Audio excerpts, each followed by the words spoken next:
Tamil TV நேயர்கள் அனைவருக்கும் வணக்கம். இது பென்ஸ் 360 வழங்கும் பேசும் நேரம். பேசும் நேரம். Connecting you with medical experts.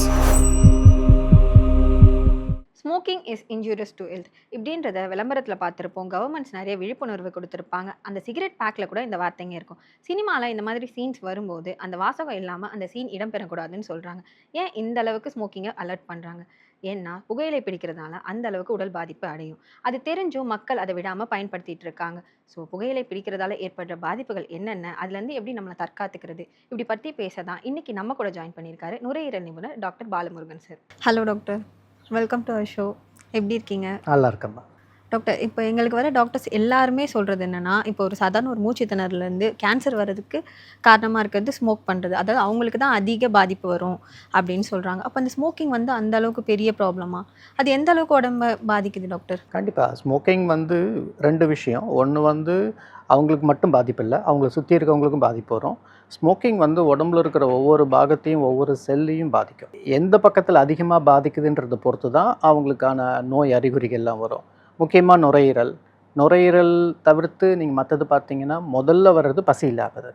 Patients என்ன நினைப்பாங்க, வயசாக ரொம்ப நாளாக ஸ்மோக் பண்ணுறாங்க, எனக்கு நுரையீரலில் ப்ராப்ளம் இல்லைன்னுவாங்க. பட் நுரையீரல் மட்டும்தான் ப்ராப்ளம் இல்லை, மற்ற ப்ராப்ளமும் வரும். ஃபார் எக்ஸாம்பிள் மெலிக்னன்சிஸ், கேன்சர்ஸ்னு சொல்லுவோம். தொண்டையில் புற்றுநோய் வரலாம், மூத்திரப்பாதையில் புற்றுநோய் வரலாம், வயிற்றில் புற்றுநோய் வரலாம். ஆனால் மோர் காமன்னு பார்த்தீங்கன்னா வயிற்றில் வந்து ஒரு செல்லுமே இருக்காது, அமிலம் சுரக்கிறது குறையும், அதனால் பசி இருக்காது, நிறைய புளிச்சி ஏப்பம் வரும். ஸோ உடம்புல இருக்கிற ஒவ்வொரு உறுப்பையும் ஸ்மோக்கிங் பாதிக்கும். அதனால தான் சொல்கிறது, ஸ்மோக்கிங் எந்த ஸ்டேஜில் இருந்தாலும் நிறுத்துறது நல்லது. டாக்டர், இந்த மாதிரி ஸ்மோக் பண்ணுறவங்களுக்கு முக்கியமாக பாதிப்படைகிற உறுப்பு ஒன்று இருக்குல்ல, டேரெக்டாக அதுதான் அஃபெக்ட் ஆகும்னா அது எந்த உறுப்பு டாக்டர்? முக்கியமாக பார்த்தீங்கன்னா நுரையீரல், சுவாச மண்டலம்னு சொல்லுவோம். சுவாச மண்டலம்னு சொல்லும்போது மூக்கில் ஆரம்பித்து மொத்த நுரையீரல் வரைக்கும் சுவாச மண்டலம்னு சொல்லுவோம். இதில் வந்து 2-3 விதமான பாதிப்புகள் வரலாம்.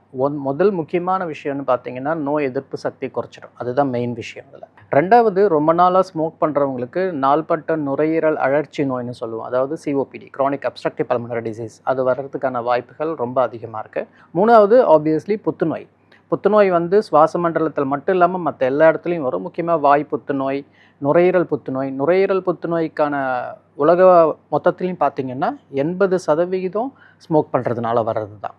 இது ஒரு பக்கம். COPD, அதனால் நாள்பட்ட நுரையீரல் அழற்சி நோய், ஸ்மோக் பண்ணுறதுனால வர்றது முக்கியமான விஷயங்களில் ஒன்று COPD. ஸோ சுவாச மண்டலம் மொத்தமே பாதிக்கும். நான் ஏற்கனவே சொன்ன மாதிரி நோய் எதிர்ப்பு சக்தி கம்மியாகும், அதனால் அடிக்கடி சளி பிடிக்க ஆரம்பிக்கும். சுவாச மண்டலத்தில் முக்கியமாக அந்த சிலியான்னு சொல்லுவோம், சிலியாவோட மூமெண்ட்ஸை பாதிக்கும். எதுக்கு சிலியா இருக்குதுன்னு சொன்னீங்கன்னா, உள்ள எதாவது ஃபாரின் பாடிஸ் இன்ஹேல் பண்ணுறோம், அது மாட்டிக்கும், அந்த சிலியா உள்ள தள்ளும். அதை அந்த பீட்டிங் மோஷன் இல்லாததுனால சளி பிடிக்கிறது, நுரையீரலில் நிமோனியா வர்றது, நிறைய காரணங்கள் இருக்குது.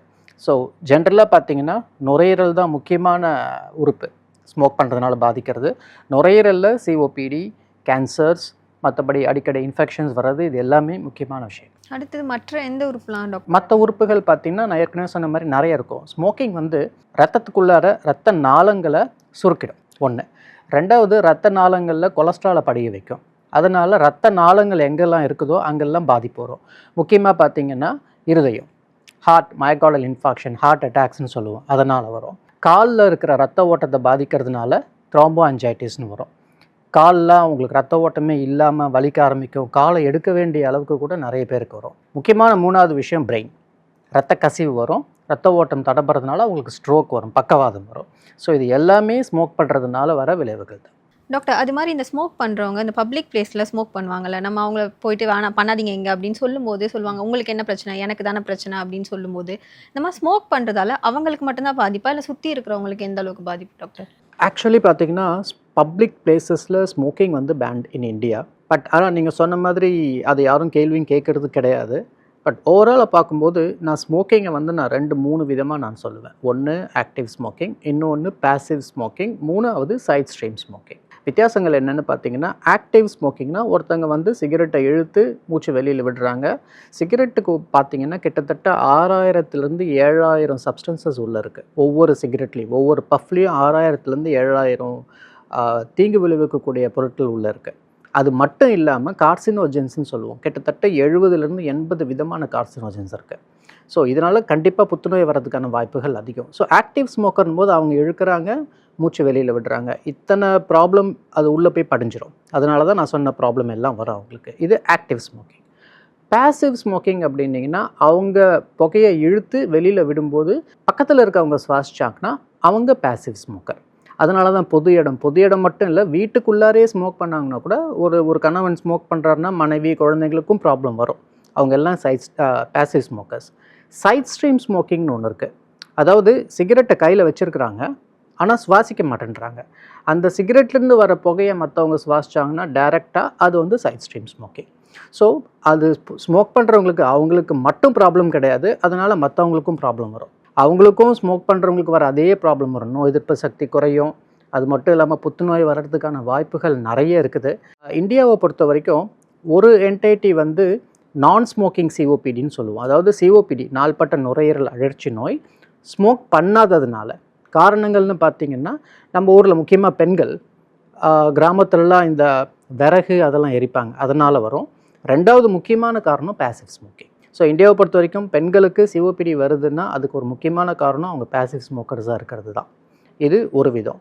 இன்னொரு விதம், வீட்டில் இருக்கிற பெண்கள் மட்டும் இல்லாமல் குழந்தைகளை பாதிக்கும். குழந்தைகளை எந்த அளவுக்கு பாதிக்கும்னு பார்த்திங்கன்னா 2 விதமாக சொல்லலாம். ஒன்று மெட்டர்னல் ஸ்மோக்கிங், அதாவது கர்ப்பமாக இருக்கிற தாய்மார்கள் ஸ்மோக் பண்ணுறதுனால குழந்தையை பாதிக்கும். அந்த பிளாசண்டா வழியாக போகிற ரத்த நாளங்களை பாதிக்கிறதுனால குழந்தைங்களுக்கு பாதிப்பு வரும். நிறைய விஷயம் வரும். அந்த குழந்தைங்கள் வந்து இறந்து பிறக்கலாம், இல்லாட்டினா லோ பர்த் வெயிட்டாக இருக்கலாம், குழந்தைங்க பிறந்ததுக்கப்புறம் நோய் எதிர்ப்பு சக்தி ரொம்ப கம்மியாக இருக்கலாம். இது மட்டும் இல்லாமல் வீட்டில் ஸ்மோக் பண்ணுறதுனால குழந்தைகளை பாதிக்கும். வளர்ந்த குழந்தைங்களுக்கு கூட நோய் எதிர்ப்பு சக்தி ரொம்ப கம்மியாக இருக்கும். அந்த குழந்தைங்களுக்கு ஆஸ்மா வந்துச்சுன்னு சொன்னால் this is one of the strong triggering factors. So நான் ஏற்கனவே சொன்ன மாதிரி சிஓபிடி மட்டும் இல்லாமல் ஒருத்தங்களுக்கு ஆஸ்மா இருக்குதுன்னா ஆஸ்மாவுக்கு நிறைய காரணங்கள் ட்ரிகர்ஸ் இருக்குது. ஒன் ஆஃப் த முக்கியமான ட்ரிகர் வந்து பார்த்திங்கன்னா இந்த ஸ்மோக்கிங். ஸோ யாருக்காவது ஆஸ்மா இருக்குதுன்னா வேறு யாராவது ஸ்மோக் பண்ணாங்கன்னா அவங்க பக்கத்துலேயே போகக்கூடாதுன்னு. பட் அவங்களே ஸ்மோக் பண்ணாங்கன்னா ஆஸ்மா ரொம்ப அதிகமாக வரும், மருந்து கொடுத்தாலும் கேட்காது. So side stream smoking, active smoking, passive smoking, எந்த விதத்துலையுமே smoking is definitely hazardous. Doctor, இப்போ நீங்கள் சொல்கிற மாதிரி இப்போ சிகரெட்னால தான் இந்த மாதிரி பாதிப்புலாம் வருமா? சிகரெட் இல்லாமல் வேறு மாதிரி திங்ஸ்லாம் இருக்கான். இப்போ எங்கள் தாத்தாலாம் சொல்லுவாங்க, ஸ்டார்டிங் முன்னெல்லாம் பீடிலாம் பிடிச்சிருக்கேன், அதுவும் புகையிலைன்னு தான் சொல்கிறாங்க. ஸோ அதனாலலாம் என்ன மாதிரி திங்ஸ்லாம் இருக்குது? அந்த மாதிரி வேறு ஏதாவது இல்லை அதில் என்ன மாதிரி பாதிப்புகள் வரும்? இதில் வரமா காமன் ப்ராப்ளம்ஸ் இல்லை வேறு ஏதாவது ப்ராப்ளம்ஸ் வருமா? ஓகே, சிகரெட்னா புகையிலைன்றது சிகரெட்டில் மட்டும் கிடையாது, மற்றதுலையும் இருக்குது. நீங்கள் சொன்ன மாதிரி பீடி ஒரு முக்கியமான காரணம். பீடி சிகரெட் மட்டும் இல்லாமல் அதோட மற்ற ஃபார்ம்ஸ் இருக்குது. சிகார்ஸ்ன்னு சொல்லுவோம், சுருட்டு, பைப்போட அந்த எண்டில் புகையிலையை அடக்கி இன்ஹேல் பண்ணுவாங்க, அது ஒரு விதம். இந்த காலத்தில் அந்த ஹூக்கான்னு சொல்லுவாங்க, ஃப்ளேவர்ட் ஹூக்கா, அதுவும் விதவிதமான இதில் இருக்குது. பட் பாட்டம் லைன் வந்து ஒன்று தான். ஸோ புகையிலை பழக்கம் அது. நான் வாட் ஹேப்பன்ஸ், ஒருத்தவங்க வந்து ஸ்மோக் பண்ணுறாங்க, அதுக்கு அடிமையாகிறாங்க, அதுலேருந்து வெளியில் வர முடியல. அதுக்கான காரணங்கள் என்னென்னு பார்த்தீங்கன்னா, அதுக்கு முன்னாடி ஒரு சிகரெட் ஒருத்தவங்க பிடிக்கிறதுனால என்னென்ன விளைவுகள் நடக்குதுன்னு நீங்கள் பார்க்கணும்.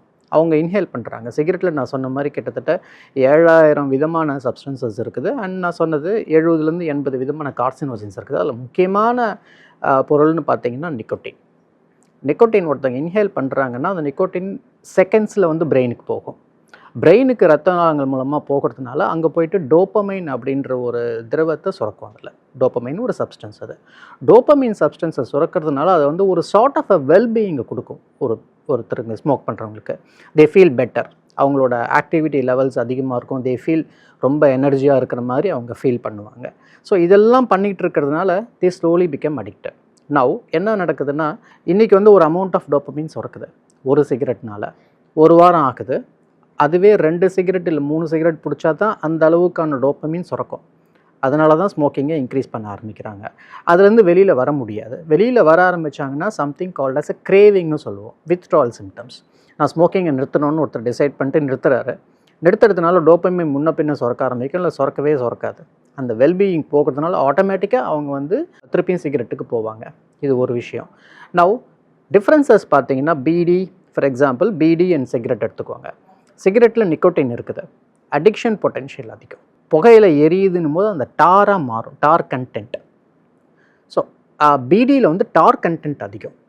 அதனால் விளைவுகள் பீடியினால் அதிகமாக வரும். அடிக்ஷன் அதுலேருந்து வெளியில் வர முடியலை. இப்போ பீடி குடிக்கிறவங்களை வந்து கொஞ்ச நாள் பொறுத்து நிறுத்திட முடியும் அவங்களால. ஆனால் சிகரெட் பிடிக்கிறவங்களால நிறுத்த முடியாது. ஏன்னா நிக்கோட்டின் டிபெண்டன்ஸ் அதிகமாக இருக்குது அவங்களுக்கு, அடிக்ஷன் பொட்டென்ஷியல் அதிகம். பட் மற்றதும் ரொம்ப ஆபத்தான விளைவுகள் தான் உண்டாக்கும். அது எந்த விதமாக இருந்தாலும், ஹுக்காவாக இருந்தாலும் சரி, இல்லை சுருட்டு எதுவாக இருந்தாலும் ஆபத்து தான். சில பேர் வந்து என்ன சொல்லுவாங்கன்னா, நான் வந்து ஃபில்டர்ட் சிகரெட்டை யூஸ் பண்ணுறேன் சார், அதனால் ஒன்றும் பாதிப்பு வராது, ஏன்னா உள்ள கார்சினோஜென்ஸ்லாம் போகாது, அதான் ஃபில்டர் ஆகிடுமேன்னுவாங்க. அது தப்பு. ஃபில்டர்ட் சிகரெட்ஸ்னாலையும் கார்சினோஜென்ஸ் மற்ற விளைவுகள் உண்டாக்குற பொருட்கள் உள்ளே போகத்தான் செய்யும் இதில். So smoking in any form is definitely hazardous.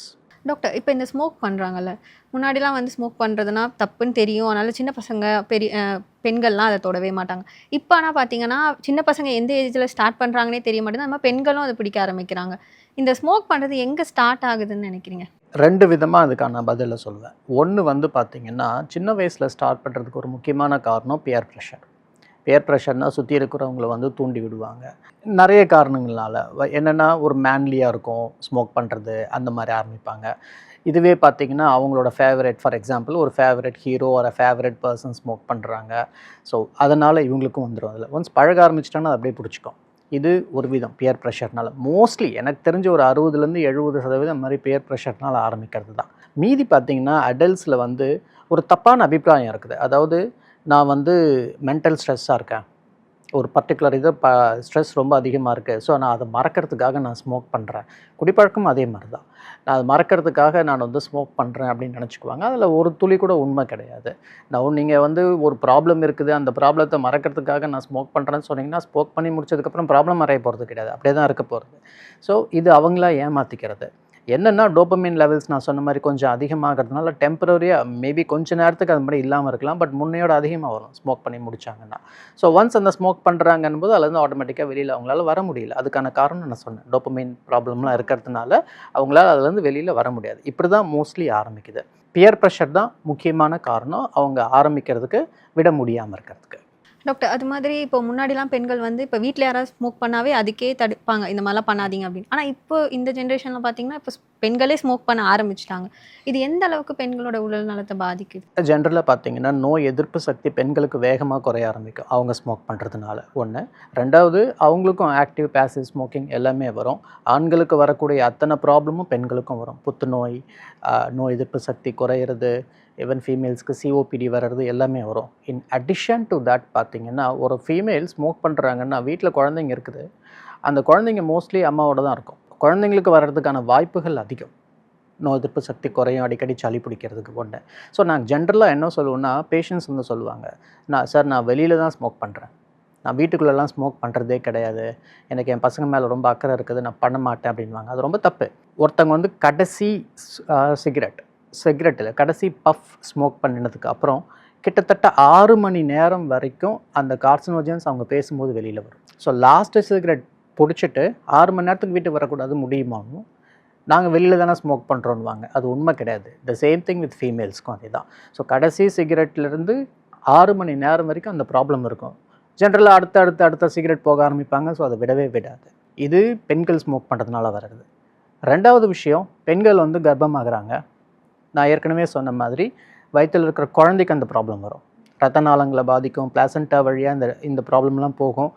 சிட்ஸ்ன்னு சொல்லுவோம், சடன் இன்ஃபென்ட் டெத் சின்ட்ரோம்னு சொல்லுவோம். குழந்தை பிறக்குது, திடீர்னு இறந்துடும், காரணம் தெரியாது. அதுக்கு ஒரு முக்கியமான காரணம் இது. குழந்தை வந்து நான் சொன்ன மாதிரி லோ டேர்ம் ப்ரீமெச்சூர் பர்த் இருக்கும். அதாவது குழந்தை வந்து 10 மாதத்துக்கு பதிலாக 9 மாதத்துல பிறக்கிறது. அதோட காம்ப்ளிகேஷன்ஸ் வரும். குழந்தைக்கு நோய் எதிர்ப்பு சக்தி சுத்தமாக இருக்காது. நிறைய ப்ராப்ளம் வரும் குழந்தைங்களுக்கு அதனால். ஸோ மேல் ஆர் ஃபீமேல் எதுவாக இருந்தாலும் ஸ்மோக்கிங் அப்படின்னும்போது அதுக்கான காம்ப்ளிகேஷன்ஸ் கண்டிப்பாக வரதான் செய்யும். அடல்ட்ஸ்க்கு வந்து அவங்க ஸ்மோக் பண்ணுறாங்க, அதனால் அவங்களுக்கு ப்ராப்ளம் வருது, அதுக்கான தண்டனை அவங்க தான் அனுபவிக்கணும், சிஓபிடியோ கேன்சரோ. ஆனால் சின்ன குழந்தைங்க அதுங்க பண்ணாத தப்புக்கு எதுக்கு இவங்களால ப்ராப்ளம் வரணும்? அதுக்காக தான் ஸ்மோக்கிங்கை ஸ்டாப் பண்ண சொல்லுவோம். புகைப்பிடிக்கிறதால ஏற்படுற பிரச்சனைங்க என்னென்னு உங்களுக்கும் தெரியும். இப்போ டாக்டர் சொன்னதையும் நிறையா கேட்டிருப்பீங்க. இப்போ உங்கள் மைண்டுக்கு ஒன்று தான் தோணும், இந்த சிகரெட் பிடிக்கிறத விட்டுறணும்னு. ஸோ அதை எப்படி விடுறது? இதை நாளைக்கு டாக்டர் கிட்ட கேட்டு தெரிஞ்சுக்கலாம். மிஸ் பண்ணாமல் பாருங்கள்.